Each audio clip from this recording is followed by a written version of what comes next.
Hello and welcome back to So You Got a Life Sci Degree. We're your hosts, Farida and Lisa, two life sci undergrad students trying to navigate our future careers. This is episode 10, and we're talking to Dr. Nisha Almeida about her role as a research scientist at McGill University's Health Technology Assessment Unit. How are you doing today, Lisa?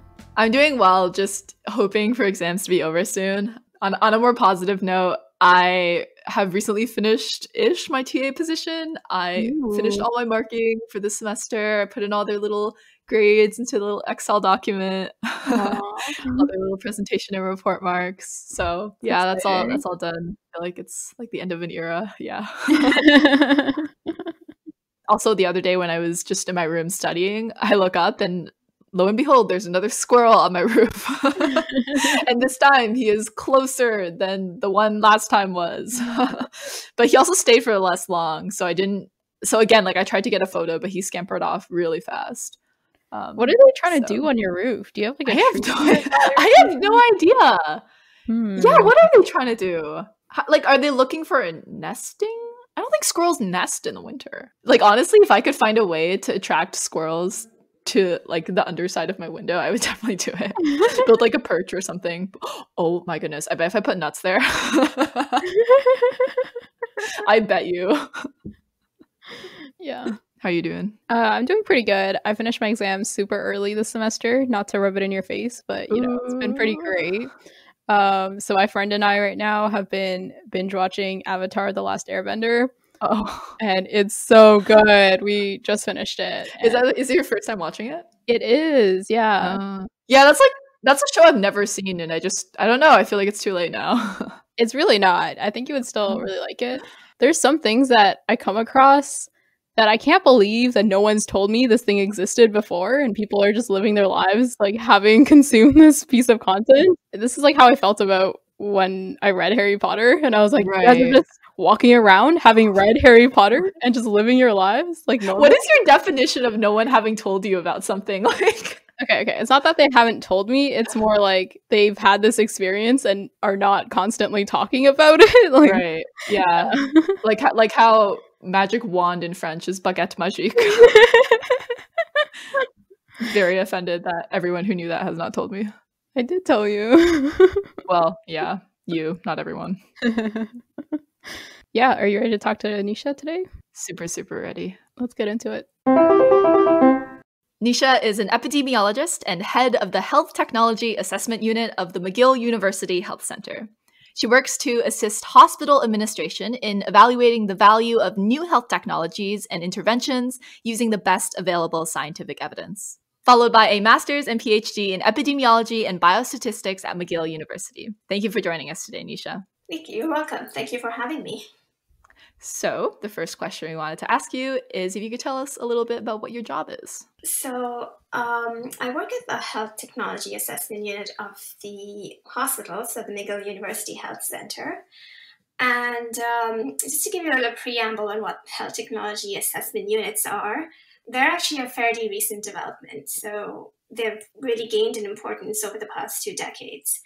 And this is because unlike medications, for which we have very strong government regulatory bodies that hold drug companies to a very high standard for safety and efficacy, we don't have that for medical devices.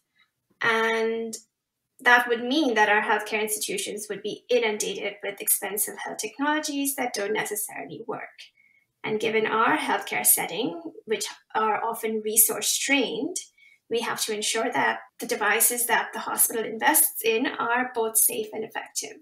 And so that's the role of a health technology assessment unit.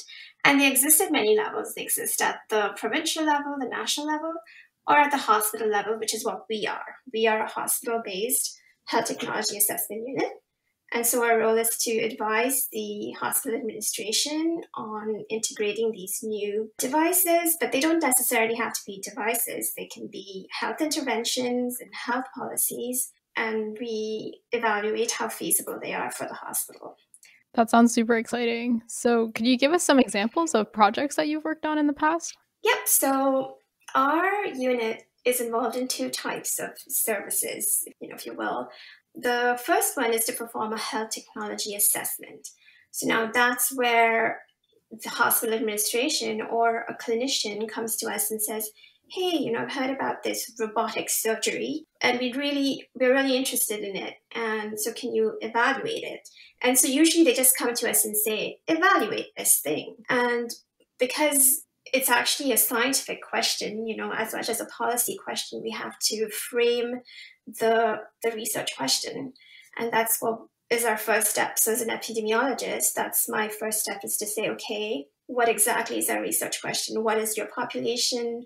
What is that intervention that you're looking at? So often say it's, your device that you want to look at.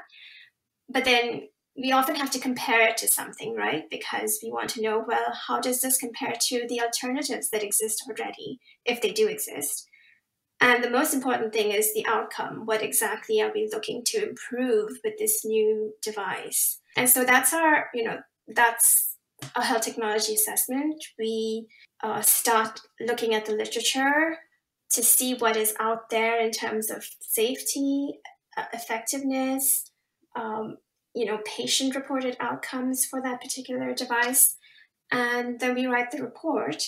And the report's really meant to lead towards a policy recommendation. So if the evidence is really strong in favor of safety and effectiveness, then, we have a policy committee who comes together and they debate what's in the report. And, I mentioned safety and effectiveness and cost. Those are the big three. But over the past few years, people have been thinking that those aren't the only decision criteria that go into deciding whether a device should be integrated or should be adopted. And so that's another thing that we've been looking at our unit, is to see what are all these decision criteria that go into making a recommendation, a policy recommendation. Like, how do we translate? It's one way to say, yes, I can translate scientific evidence into policy. If it's effective, if it's safe, and if it's not too expensive, then it should be a yes. But those aren't the only criteria, right? There are patient-reported outcomes. There's feasibility. Do we have the infrastructure? Do we have the expertise at a hospital to run this device? What about ethical issues? What about legal issues? What about all of the various strategic considerations? Is there undue pressure coming from certain stakeholders? And so there's this whole mishmash of decision criteria that goes into the final decision-making process. So it isn't as straightforward as just doing an assessment and saying, yep, those three boxes have been checked, so this device should be accepted at the hospital. So that's one of our services, is the health technology assessment, but we also do hospital quality improvement initiatives. So now this is where a clinical team will come to us because they say, hey, we've identified this aspect of healthcare delivery that could be improved.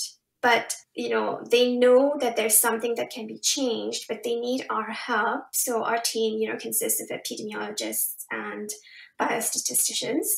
And they come to us and they say, hey, can you help us frame this research question, help us identify the ideal interventions that could bring about this change that they'd like to see? And could you help us identify the outcomes we want to measure? And of course, we'll also help with performing all of the various data analyses to interpret the results that we see. So those are the two types of services we provide. And I can give you specific examples if you want, but I'll wait for questions from you. Yeah, sure. I think it would be really nice to hear how you've gone through this process for a specific project, if you were able to do that. Sure. So in terms of a health technology assessment, one of our recent ones was looking at a hydrogel spacer. So that's basically a gel that's injected between the prostate and the rectum of prostate cancer patients undergoing radiotherapy.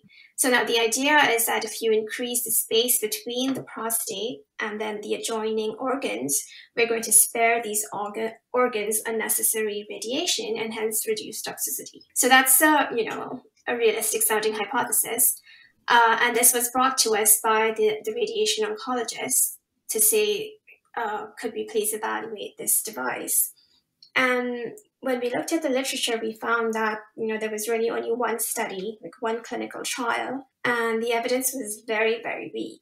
And, and we also then looked at the budget impact, because that's very important for us to see, okay, if it's not terribly effective and it seems to be safe, but in terms of the budget, it may actually be quite disruptive to our hospital.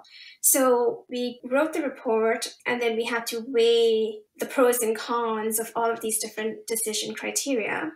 And in the end, the policy committee looked at the evidence, and they said that it was just far too weak to recommend it should be integrated at the hospital. So that was a health technology assessment. And a hospital quality improvement initiative is actually far more all-encompassing. A health technology assessment, we usually just look at the literature to see what's been written. If we have local data, that's also great, because then we look at what the hospital has been doing. But often if it's a new device, the hospital doesn't have it, right? So we don't have local data. But with a hospital quality improvement initiative, these are oftentimes more nebulous, but also very, very vast. And so to give you an example, we were approached by the hospital administration because they noticed that patients at end of life were receiving very aggressive treatment. So they were receiving chemotherapy, for example, in the few days before they died. And so this, in hindsight, was called non-beneficial treatment because it didn't benefit the patient. And so the hospital wanted to know why these patients who were dying and, only had a few weeks to live were receiving such aggressive therapy. And, when this question was brought to us, we knew what we had to do. We wanted to reduce the non-beneficial treatment or the unnecessary ER admissions for these patients who would much rather prefer to, spend their last few days at home with their family rather than be receiving aggressive chemo or other treatment. So that was our goal, was to also improve the quality of life of these patients at end of life. But the question was, well, how do we do this? And so, this took us almost a year of trying to understand the cascade of events that leads cancer patients to end up at that stage where they're receiving non-beneficial treatment, or they're receiving aggressive treatment, or they're being admitted into the ER continuously in the days before they die. And after all of this work, we realized that one of the best ways to do so would be to initiate early palliative care for these patients. Now, most people have a negative connotation of what palliative care is. And so this became a barrier because patients, if you tell them, hey, we're thinking that you should see a palliative care specialist, for them that immediately means we're stopping their treatment and we're moving them to palliative care. Sorry, could you just explain what palliative care is? So palliative care, that's the definition. That's a moving target, really. But in general, palliative care is for patients at end of life who can no longer benefit from curative treatment. So their treatment has now been moved to just making them comfortable.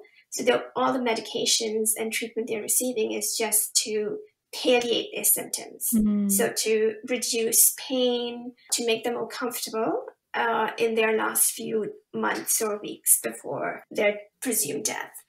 And so that is the connotation associated with palliative care. That means that their doctors have given up hope on them. And so usually most patients, and so our initiative was for stage 4 lung cancer patients. And up until recently, stage 4 is, the most advanced stage of lung cancer. And these patients usually had 6 months to live. And so you would assume that such patients would naturally be referred to palliative care.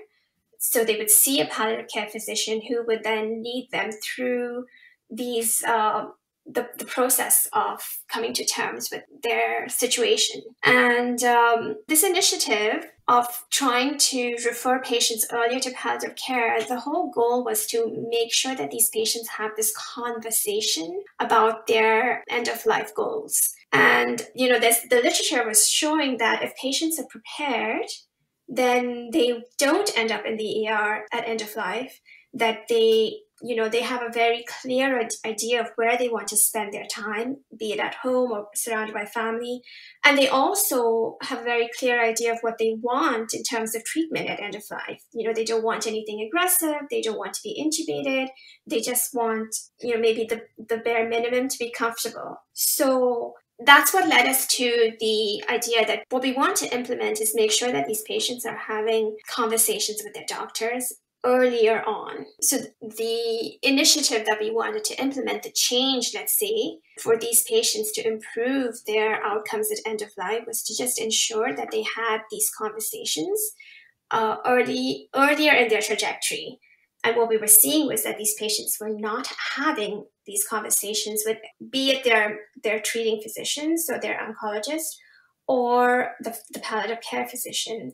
They weren't even being referred to palliative care, so they weren't having these conversations.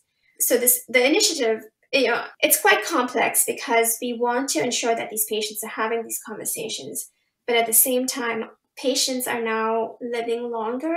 So they don't often consider themselves at end of life, and they don't want to be referred to palliative care, especially if the connotation is that it is end of life. And so, a lot of our initiative is understanding the patient barriers, the clinician barriers, having these focus groups with the different stakeholders to see how we can overcome these barriers.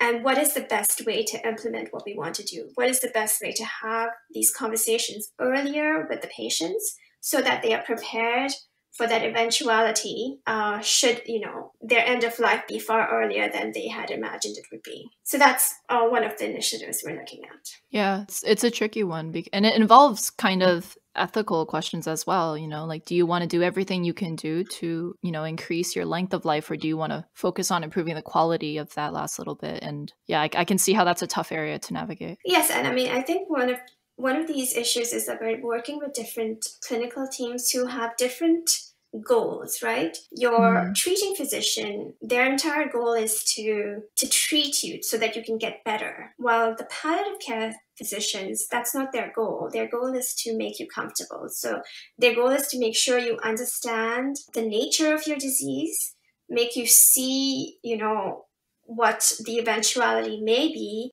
For them, they're like, look, we hope that you will get better, but in the event that you don't, you need to have a plan. And that's where they come in. They come in with all of these with the plan B and the plan C, which is not offered to patients because usually the treating physician doesn't want to start talking about death right away, right? It's uncomfortable for them as well.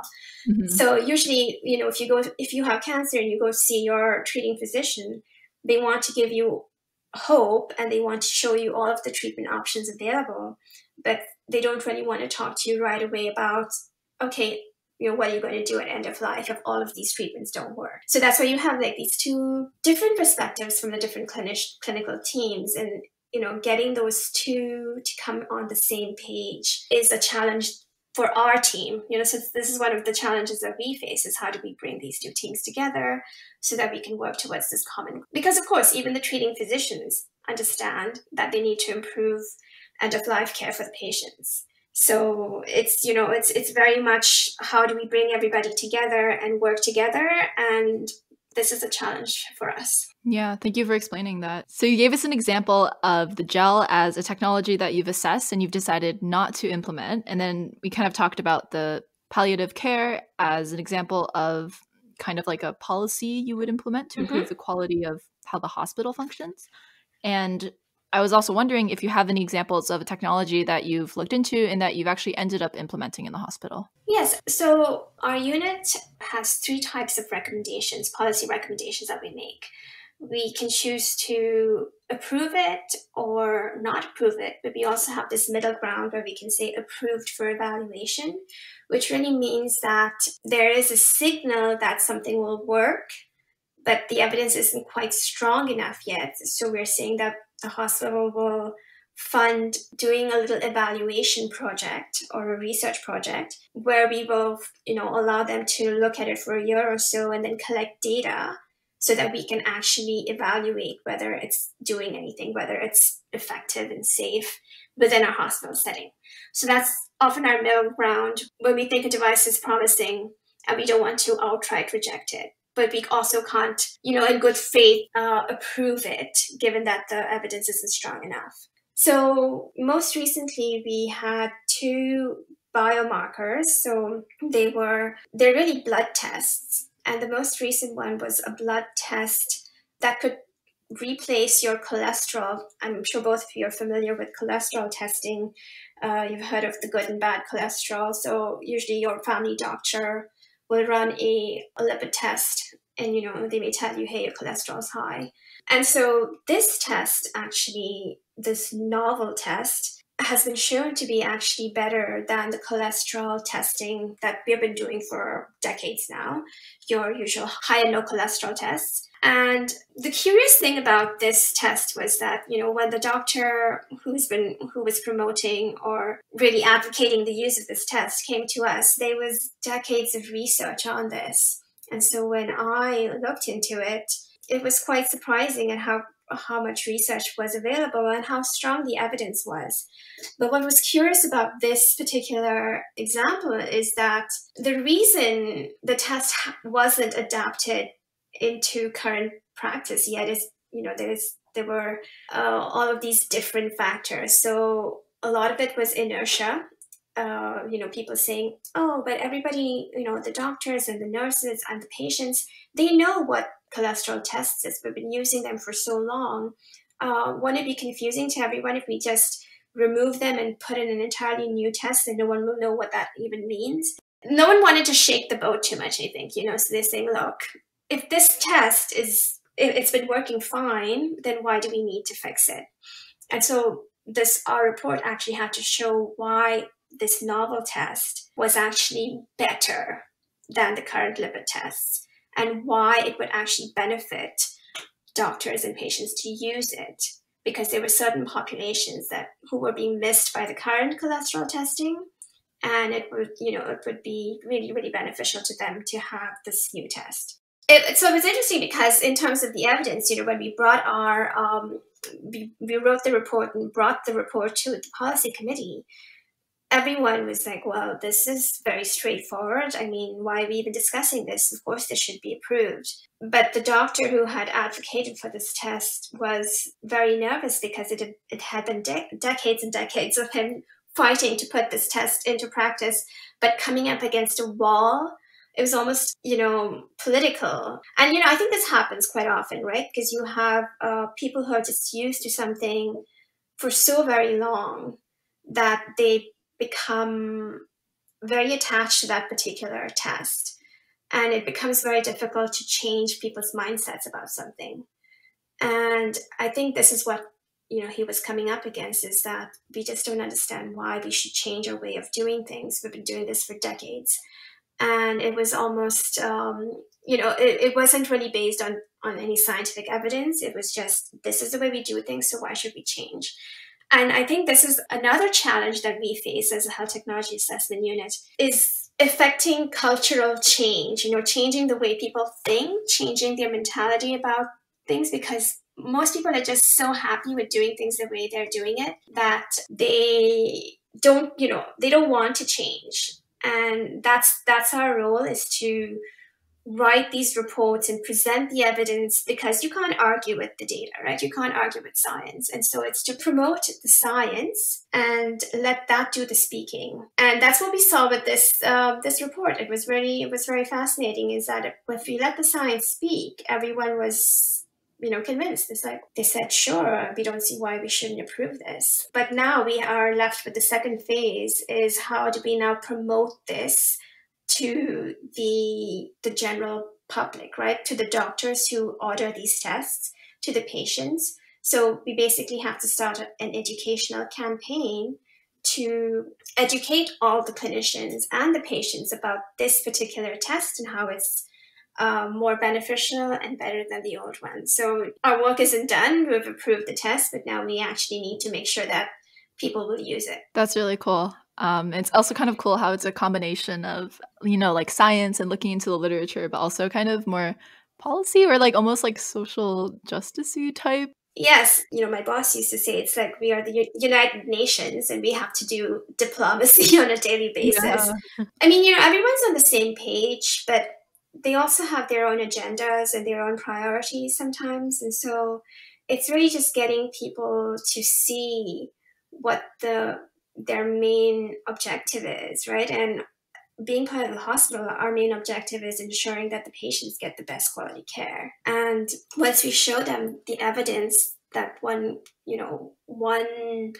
intervention or device works far better than the alternative, then there's very little that they can do to argue against it. And that's what we do. We don't really have an investment either way, right? Like usually when someone comes to us and says, hey, evaluate this particular device or intervention, we are completely unprejudiced. And I think that's why it's so important for us to be involved, because we don't really have any ulterior motive, right? Like we're here just to make sure that the science is put front and center. And that's what we do. Nice. So you've mentioned some broad criteria about what you would use to evaluate new technologies or procedures in the hospital, but could you tell us a little bit more about the nitty-gritty in the average day of work for you? Yes, so it depends again on which aspect I'm looking at. So if I'm working on a health technology assessment, as I mentioned, it's more straightforward in a sense that we review the literature,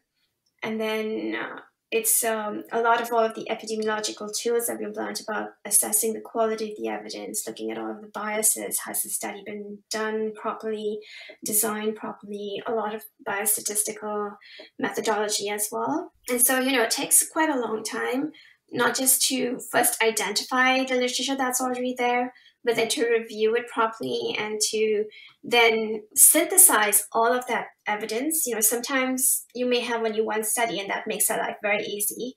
But other times you could have 50 or 100 studies being published. And all of that evidence needs to be read, reviewed, evaluated, and then synthesized into a report that can't be terribly long, because these are the clinicians who are reading it, so we need to make sure that they keep their attention. And so the nitty-gritty of the health technology assessment is that kind of work, is that we evaluate it and then we synthesize it. Writing the report is actually quite difficult because we have to take all that information that we've read and seen and then, write maybe a 10-page report. Mm-hmm. This might seem a little strange to you, but we want to go into even more detail. We want to know, we were wondering if you could tell us, what hour of the day you would usually get to work, when you would take a lunch break, how many hours you usually work a day or a week, that kind of thing. Okay. Well, so the hospital, it's a 35-hour work week. So I guess that's like 7 hours a day of work. And so, it could be a 9-to-5 day. And then, you have an hour for lunch. And so back pre-pandemic times, I guess I would go into work. I'd say I'd get there at 8:30 or 9. I'd start on whatever project I was working on. So if this was a health technology assessment, I'd be basically doing my literature review or writing my report. Or often part of this is also meeting with the clinical team that requested the report to understand their needs. So that would be part of my day. If I'm doing a hospital quality improvement initiative, there's a lot more involved.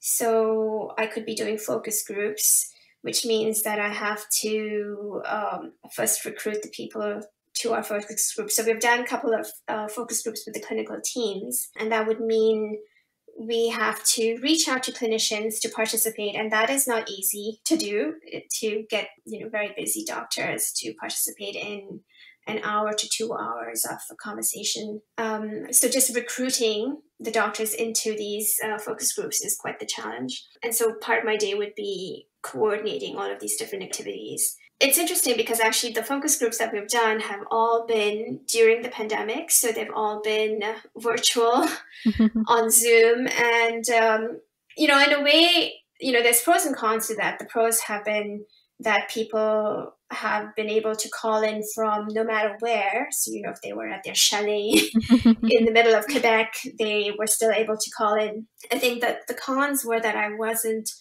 oftentimes they don't turn their cameras on, so you can't really see people's expressions. You can't see people nodding. You don't really know what they're thinking. You hear a lot of radio silence and you don't know what's happening. Mm-hmm. And I think, that's an essential part of a focus group is to see the interpersonal reactions and the expressions that people have. And that was definitely a challenge. But so, those have been the daily aspects of doing quality improvement initiatives. Quality improvement initiative it's still a lot of background research as well, right? For example, we're looking at patient education. In fact, we want to do a patient focus group. And in order to do that, we have to decide what we're going to ask them. To do that, we need to look at the literature to see, has this already been done before? What are patients' perspectives on palliative care? How do they react? What would be their potential barriers? So there's also still a bunch of reading to do, a lot of background research to be done that would then inform our questions. And then, then we have to coordinate the actual focus groups. So in terms of the quality improvement initiatives, there's quite a bit of coordination, I'd say.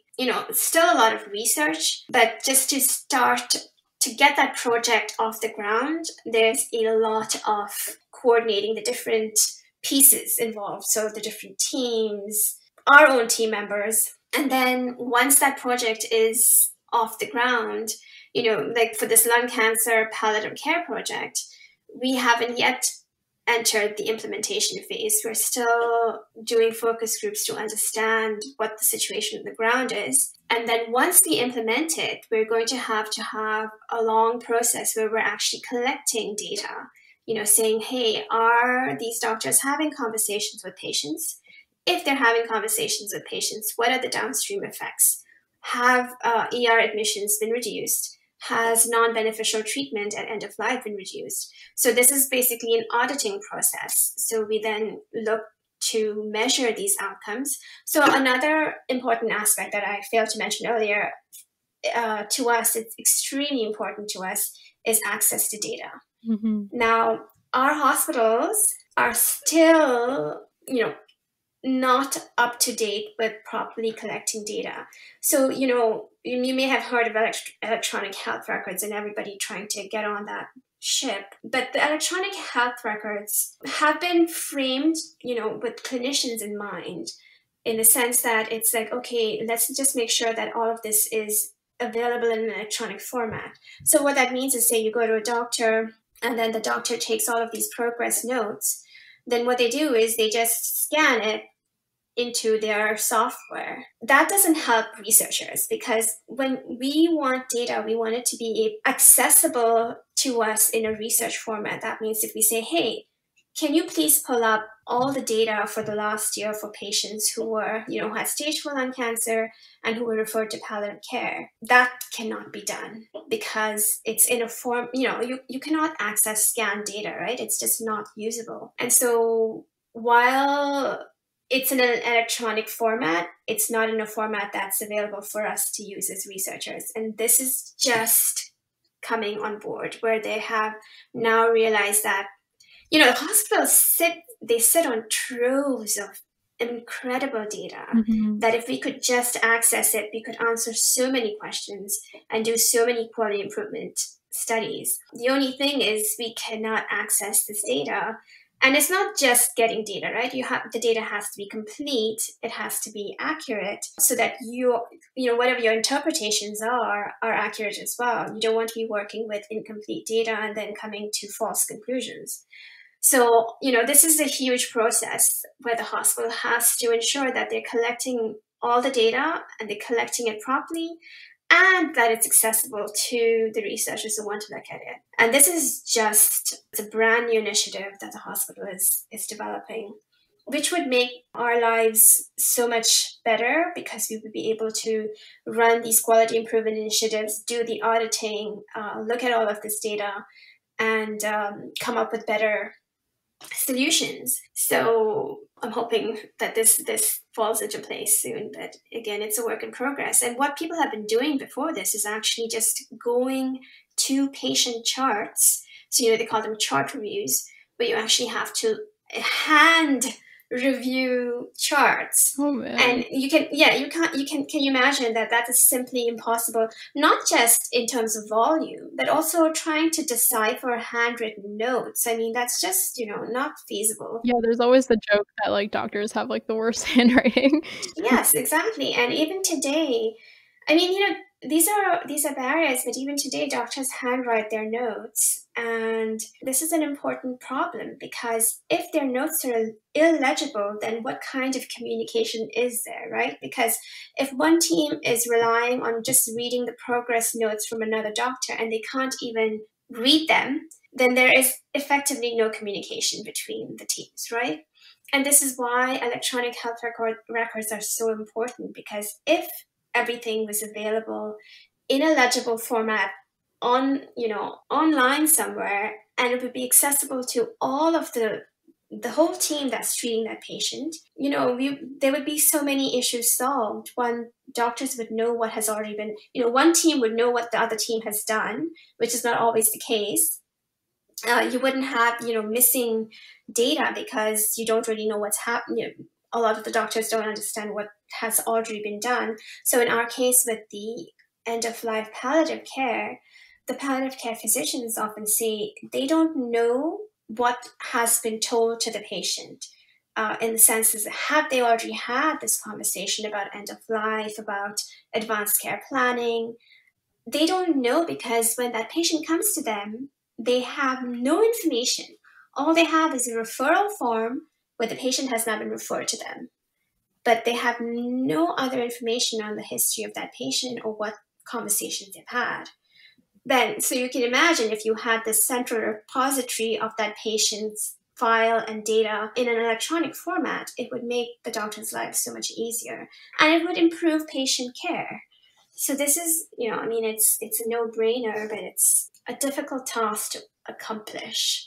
So these are works in progress. Yeah, that makes a lot of sense. It's interesting that like a lot of, improving the hospital and things like that is not even really about the science, but it can also be just like communication happening better and having these systems in place. In fact, this lung cancer palliative care project, the more we did the focus groups and the more we talked to the different stakeholders, we realized that it's actually an issue of communication at every level. Communication between the patient and the doctor, which doesn't happen, right? Mm-hmm. Having that conversation, it doesn't happen between the patient and the doctor. And then communication within the team of doctors. So within their own team, sometimes the doctors and nurses are not on the same page, because important information hasn't been communicated to the nurses who are involved in the care of that patient. And then communication between the teams. There's a huge communication gap between the treating physicians and the palliative care physicians. And this is, again, huge, right? So at every step, there's a ball being dropped. So at the very end, it's almost like there is no communication at all. There is no information. And this is why a patient may end up in the ER or end up receiving all sorts of unnecessary treatment, because at no point was the patient's wishes ever communicated or written down. And so, as you said, communication is one of the most important factors. And if we can just facilitate that through some format where it would be easily accessible electronically, I think this would really facilitate matters. Mm-hmm. Yeah, that makes a lot of sense. For the people who are working in the health technology assessment unit right now, could you speak a little bit to their qualifications and experience? Sure. So our team members have a background in epidemiology or public health. So if we hire research assistants, they need to have at least a master's level degree in epidemiology or public health, because a lot of the literature review, you need to have very specific skills to understand, the biases and the quality issues with the studies. We also require analysts, so usually biostatisticians. And again, having a master's is very, very helpful, because you just learn all of these advanced techniques that you may not necessarily learn with an undergrad degree. And then we also need health economists, because I mentioned many times that we look at budget impact and cost-effective analysis. And health economists study these issues. And they know, and again, it's very specific methodology involved. So those are the skills that we usually look for when we hire people in our team. All right. Well, thank you for that. Is there anything else you would like to add before we wrap up? Yeah, I guess I just wanted to answer one of your last questions, was how did you go from your undergraduate field to right now? Yeah, sure. Yeah, if you have time to talk about that, we'd love to know. Yeah, I mean, I guess it's because it's an unorthodox pathway. Because I mean, I started in biology, and I assumed I would be doing like basic science research in a wet lab, and that's what I started out doing. But while I was doing basic research, it just kind of felt that what I was doing was very specific and a bit disconnected from, I think, the end result or the policy impact I wanted to see. I felt like I was missing the forest for the trees. What I was doing was very, very specific, but yeah, looking at like one tree. yes, I mean, you're looking at cells and under a microscope, and you're like, yes, what I'm doing is very worthwhile, but I would really like, there was a long pathway from that to the final impact. So when I was, an undergrad, I had never heard of the field of epidemiology, though everyone knows what that is now with the current pandemic.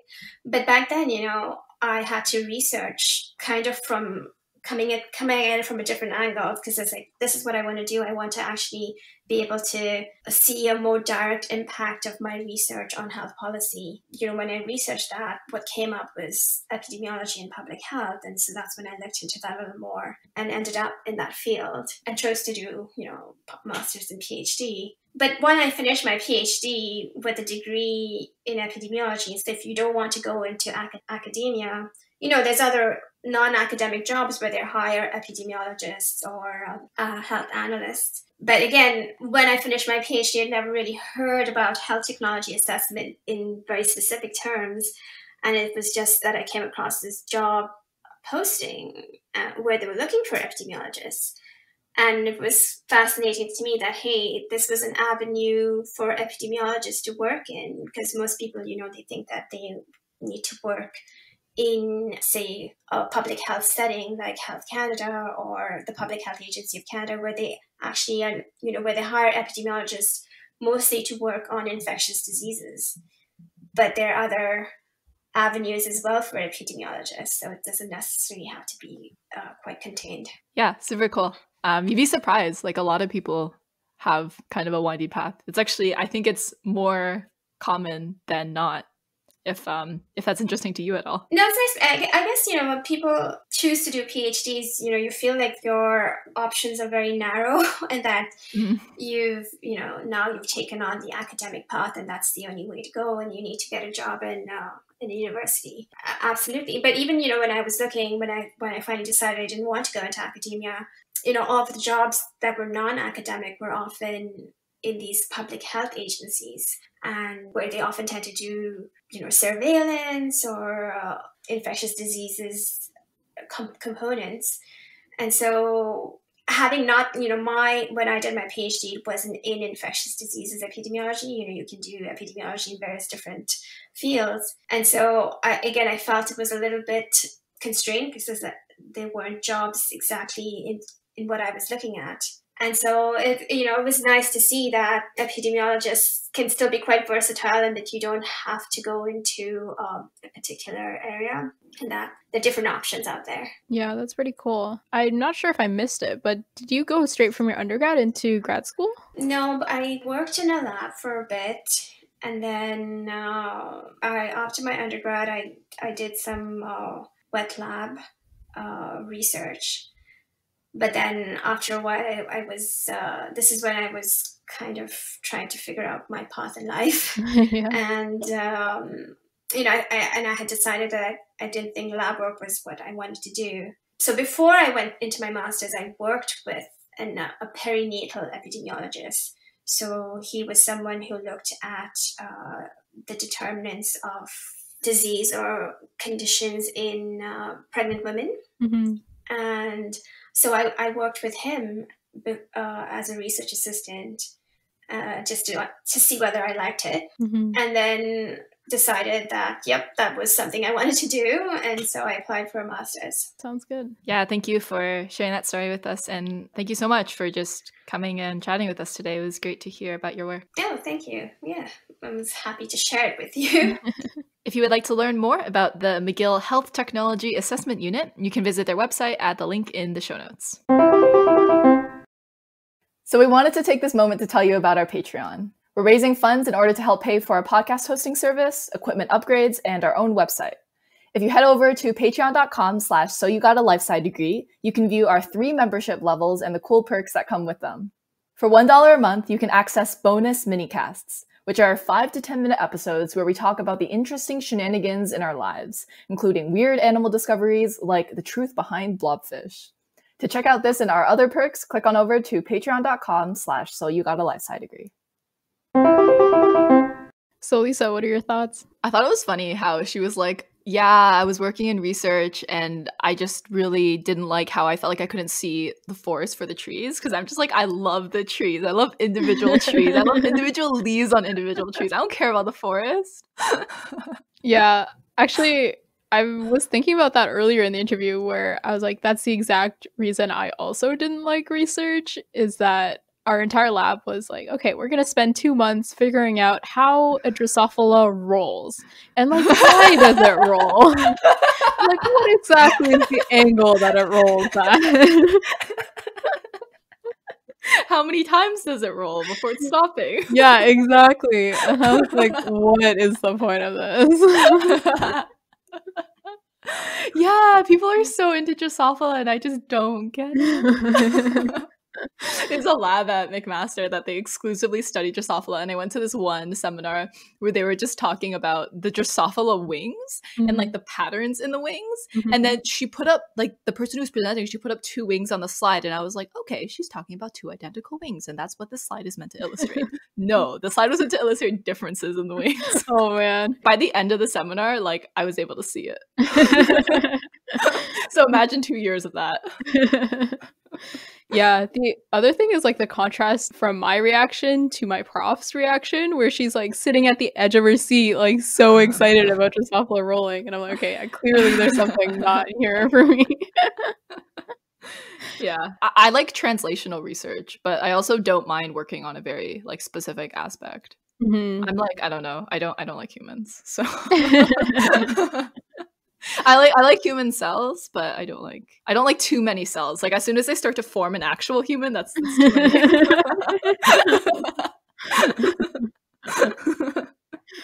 I was thinking earlier in the interview, but she also mentioned that her work is very much a combination of all the things that I like, where it's bio and econ and data analysis. Oh, yeah. I was going to tease you about that because at one point she was like, oh my goodness, hospitals have so much data. And I was like, oh yeah, Frida's going to bring that up. Yeah. I mean, you'll definitely have a job if you go into data science, so good for you, claps. Yeah, but it's kind of cool in this unit that we talked about, because I think in my personal life, and you do this too, where like you just try to optimize like every aspect of your life to some degree. You're like, what is the optimal way to budget or like have your sleep schedule? Yeah, what's the optimal way to stir my coffee? Counterclockwise. Yeah, look how we're talking here. Yeah, and this is actually a lot of what I like about econ, where one definition of economics is just the study of decision making. And so this is like optimization on a larger scale, which I love.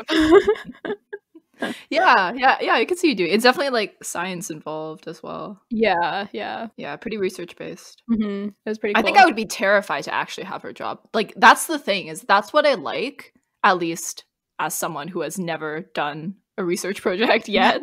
But like, I'm just terrified by the idea of I could make this one decision and that could literally impact who does and does not die. Like, I know the same can be said for if you're working in like a lab that does cancer treatments, but it's so indirect. Yeah, it's for like, sure. Yeah, so. This is a much more direct. Yeah, you're basically like the last. Well, you're not like the doctor, but you're like the line before the doctor. You know, like what can the doctors use? What is at their availability? Yeah, but it's also similar to, I always forget the name of this, like the train problem or whatever, where with the trolley problem. The trolley problem, yeah, where it's like if you didn't do this research, like could there potentially be more harm than if you did it? I don't know. Right. Yeah. So that's my reconciliation for It's okay. I don't understand how it fits into the trolley problem. Like, would you push this research in front of the trolley to stop? Like, what is the research in the trolley problem? Yeah, the research is like the switch. Like if you it's don't, a switch. yeah, Okay. yeah, And the people are just people. Okay, that makes sense. yeah.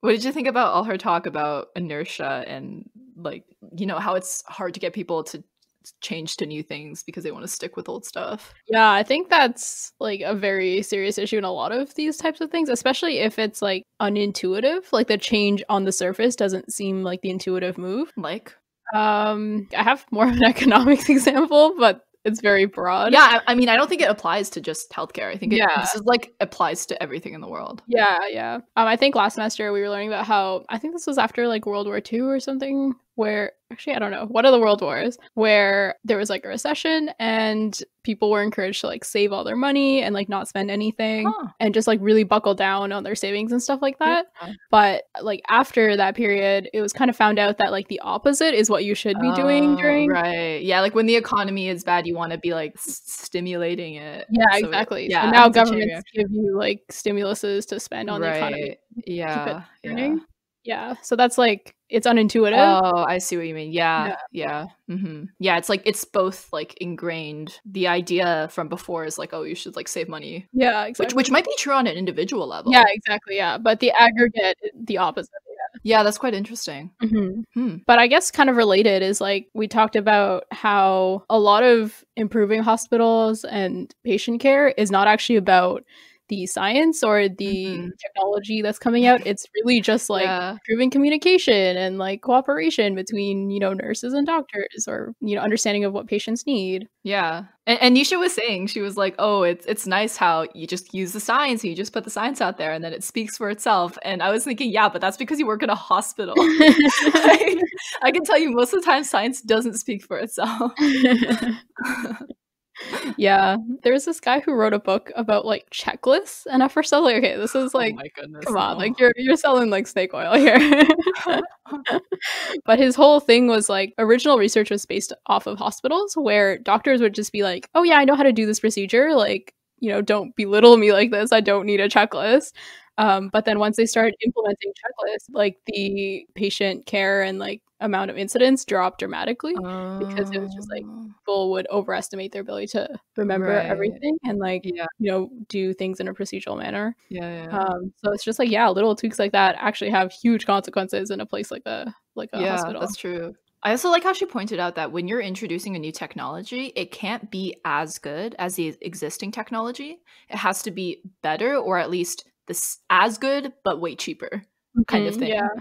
Because you have to overcome that barrier of like, oh, everyone's super used to this thing and it's working well and we know its efficacy and it's been well studied. So why would you introduce like this new thing that you hasn't been like as thoroughly researched, Yeah, for sure. That makes sense. I mean, you can almost think of that as a cost of switching, right? And integrate that into the overall cost. Look at you, little economist. I feel like you're like, what's that, like that Schrodinger thing where like you are both an economist and a data scientist at once? I think you're insulting Schrodinger's cat, but okay. Why? Wait, why was I insulting the cat? You know what, the cat's not real, right? No, I know. It's just if it was, it'd be dead. Well, like, ha ha ha, but like it'd be actually dead. Schrodinger lived a while ago. Wait, what was the point you were making? Finish it. It's not like these fields are opposites, right? Like the line between them is completely arbitrary. Yeah. I didn't really have a point to make with this, but she did mention like the electronic health records stuff. Oh yeah. Why do doctors still handwrite? Oh my goodness. I don't understand. Yeah, me neither. I think it is changing gradually. Yeah. You would think that medicine is a field that needs to change like crazy. Yeah. Like it needs to change fast. 50 years ago, like what? We didn't even know how to sequence genes. Like like kind of tangentially related. Whenever I have a friend who's like, oh, I want to go into medicine, or I want to become a dentist, but especially the family doctor one, I always want to ask them like, but why? But I don't want to be rude. Yeah. And so but then the other day I was studying with this guy who's like in like my virology class, and we were doing like a group study session together. And then we were talking to him, and then I think like my friend asked him like what he like was gonna go do, and he was like, oh yeah, I'm gonna go apply for med school. And I was like, but why? One thing that made me question the whole I want to be a doctor thing even more when people like tell me that they want to go into medicine is learning more about like the whole effective altruism community, stuff like that. And I've kind of given you this whole, I guess, speech before, this whole spiel, but basically there's some research that shows that like over the course of a doctor's career, they'll save approximately 6 people's lives. And that's like a huge approximation because kind of trying to accumulate all the little actions that they do on a day-to-day basis type of thing. But if they had just donated, like some proportion of their salary for a number, like a fraction of the years of their entire career, it would save way, way, way, way more lives. Yeah. So it's just like the whole thing of like the usual response people give for going to medicine is like, I want to help people and like save lives. And it's like, okay, but you could just go to a high paying job and donate your money and you would do the same thing. But it's less intuitive, right? Yeah. Like it doesn't give you the same feeling. Like it's both. Like people want to do actual good in the world, but people also want to feel like they're doing actual good in the world. Yeah, but I just think people should like think a little bit more critically about their intentions for wanting to do this. Yeah. That's interesting. Honestly, when I started going into science at Mac, I didn't care about like I honestly didn't, it wasn't my intention. I was like, oh, I want to like save, you know, like people and help cure cancer. That wasn't really I was just kind of like, oh my god, like cells are so cool, I just want to play it. Like, oh my god, what's that? It's fluorescence. Ooh. And I don't know, I guess over time I'm like, oh yeah, cancer's pretty bad, maybe we should do something about that. I guess just like the idea, it just sucks being in like, oh, you're sick and there's nothing we can do to help you and you're gonna die, and that's just like, that sucks. Yeah, that's truly terrible. Yeah, I also will say though that you do need to stop poo-pooing on doctors and PhDs. Yeah, so heavily. Like it's still a very viable career for life, and like if you want to be a doctor, we need good doctors. No, sorry, I didn't. Okay, first of all, let me just point out that you were the one that brought this up, but also that's true. That's true. No, the other thing is that I'm not saying doctors and people with PhDs are terrible, like far from it, but it's more like you usually don't hear the opposite perspective, so I try to be relatively vocal to, you know, be even close to the opposite force. Okay, Satan. This has been another episode of So You Got a Life Sci Degree with Nisha Almeida about being a research scientist at McGill University's Health Technology Assessment Unit. We want to give special thanks to our crew of lovely patrons, including our Little Leaf patrons Naeem, Daniil, Shafiq, and Shamima. If you would like to become a supporter of this podcast, you can visit our Patreon at patreon.com/soyougotalifescidegree. You can also rate us on Apple Podcasts using the link in the show notes. The music you're hearing is No Regrets from audiohub.com. Thanks for listening and see you next time.